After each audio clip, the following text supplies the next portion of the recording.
Sətirdən sətirlərin ayrılması. Sətirdən sətirə ayrılması üçün birinci sözləri hecəyə bölürük. Sözümüz maraqlıdırlar. Maraqlıdırlar. Neçə dənə hecamız oldu? 1, 2, 3, 4, 5. 5 dənə hecəmiz oldusa, deməli bir vaid aşağı sətirdə sətirəmiz var. Çünki burada saf hecə yoxdur. Var burada saf hecə? Xeyr, yoxdur. Saf hecə yoxdursa 4 dənə. Deməli, bax yazıram. 1. Birincisi, maraqlıdırlar. Raqlıdırlar. Bu birinci sətirdən sətirəmiz. İkinci hecədən tuturuq. Birinci yazırıq maraq. Maraq. Qalanı yazırıq. Lıdılar. Lıdılar. Sonra üçüncü. 1, 2, üçüncü hecə. Deməli nə olacaq? Maraqlı tire dılar. Maraqlı tire dılar. Və sonuncu dördüncü. Bu qaydada nə qalır sona? Lar. Maraqlıdırlar. Aydındır? Aşağıdakı nə eləyək? Oxuyaq görək nədir? Dünyadakı.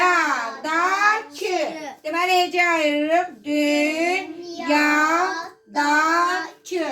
Saf hecə var burada? Xeyr, yoxdur. Deməli saf hecə yoxdursa hecəni sayırıq. 1, 2, 3, 4. Neçə dənə sətirdən sətir olacaq? Onda bir vaid. 3 dənə. Bir vaid aşağı oldu 3 dənə. Yazıram 1, 2, 3. Birinci nə olacaq? Baxın birinci. Yadakı. Dünyadakı. İkinci nə olacaq? Yadakı. Dünyadakı. Azərbəkə sən də danışarsan. Üçüncü necə olacaq? Dünyadakı. Dünyadakı. Tələsi yazdım, xəttim bərbad oldu. Aydındır? Başa düşdünüz uşaqlar? Deməli, əgər saf hecə yoxdur. Amma indi burada qulaq asın. Ailə. Ailə sözünü hecəyə ayıraq. Ailə. Burada saf hecə var? Necə xeyr? Bəli. Hansılardır? A, bir də i. Əgər saf hecə varsa, bunu sətirdən tək qoymaq olmaz.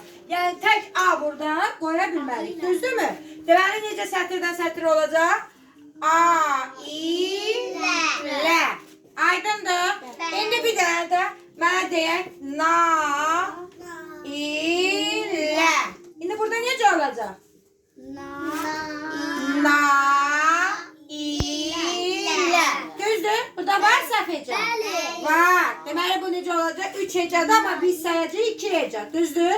2 hecədirsə deməli neçə dənə sətirdən sətirə var? Bir dənə. Na, ilə. Aydındır?